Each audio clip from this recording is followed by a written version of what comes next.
Hello guys, my name is Sakshi. आज मैं आपको सुनाऊंगी स्नो वाइट की कहानी। तो इस वीडियो को लाइक कर देना और ढेर सारा लाइक्स करना, और मेरे चैनल को लाइक ज़रूर कर देना और बेल आइकन का बटन प्रेस कर देना और रेड वाले बटन को ग्रे कर देना। तो इसी तरह आपको मेरी सारी वीडियोस की नोटिफिकेशन मिलती जाएंगी। तो चलिए अब मैं आपको स्नो वाइट की कहानी सुनाती हूँ। एक समय की बात है, एक जंगल में एक स्नो वाइट रहती थी जो कि बहुत खूबसूरत थी।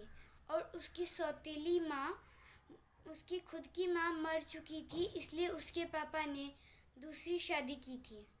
और उसकी सौतेली माँ एक चुड़ैलनी थी, तो वह एक आईना था उसके पास। तो वह उससे रोज पूछती, ए जादुई आईने, सबसे सुंदर कौन है बता। जादुई आईने ने कहा, सबसे सुंदर आप ही हो। एक दिन क्या हुआ, ऐसे ही रोज पूछते पूछते एक दिन चुड़ैली ने पूछा, हे जादुई आईने, सबसे सुंदर कौन है बता। तो जादुई आईने ने उत्तर दिया, सबसे सुंदर आप हो रानी, लेकिन आपसे भी सुंदर है स्नो वाइट।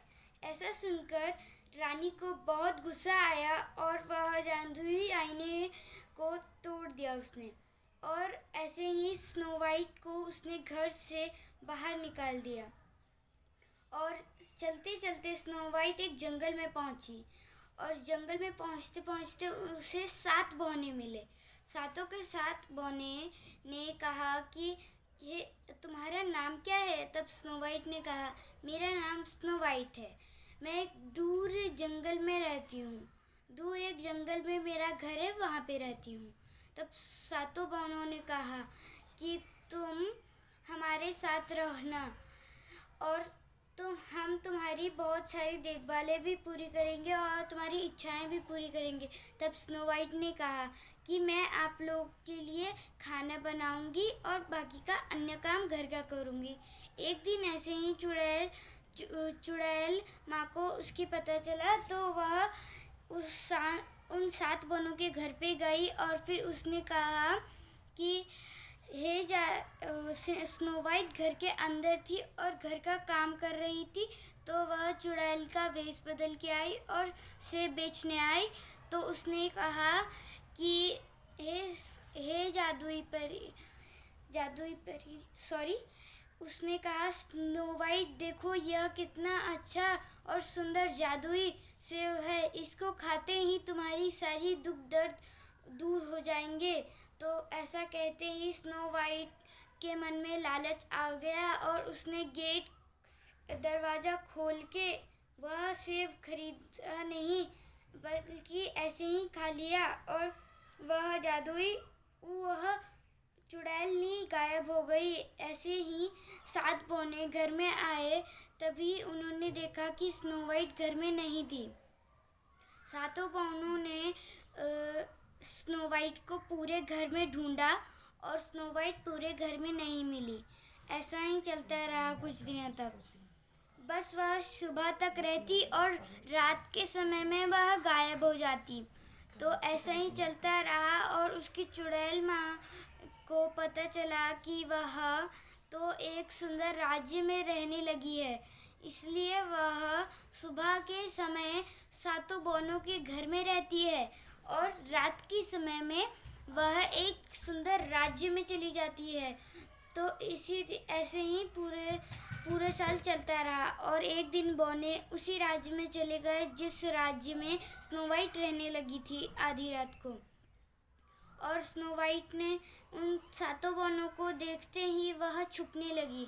छुपते छुपते वह कहने लगी कि अब तो मैं अगर इनके सामने आ गई तो मेरा ये चुड़ैल रूप उन लोग को पता लग जाएगा। ऐसे ही बौनों ने उसे देख लिया ढूंढते ढूंढते, और फिर कहने लगे, हे स्नो वाइट, ये तुम्हें किसने ऐसा चुड़ैल जैसा रूप दे दिया।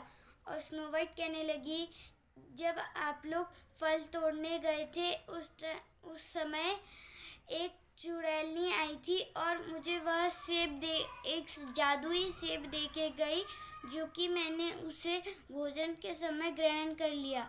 और फिर वह रोने लगी और सातों बहनों ने कहा कि आप रो मत, हम आपके यह चुड़ैल बनने का समय भी बहुत जल्दी ही कटा देंगे।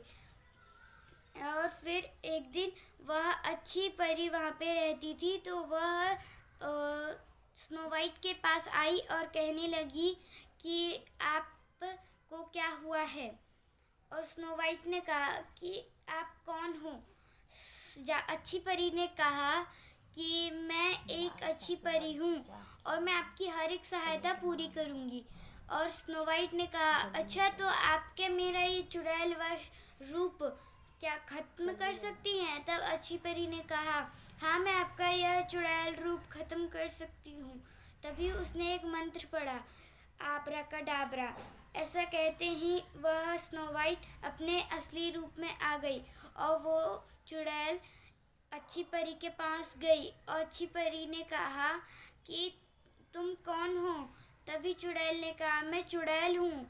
तुमने स्नो वाइट को चुड़ैल से इंसान क्यों बनाया? तभी अच्छी परी कहती है, क्योंकि वह बहुत दुखी थी इसलिए मैंने उसे इंसान बनाया। तभी चुड़ैल उसको मारने पहुंचती है। मारने से पहले ही अच्छी परी उसको उसके जड़ से ही ख़त्म उसको कर देती है। तो इस कहानी से हमें ये शिक्षा मिलती है कि बुराई का असर नीचा होता है। थैंक यू और मेरे चैनल को लाइक सब्सक्राइब करना ना भूलें। नमस्कार।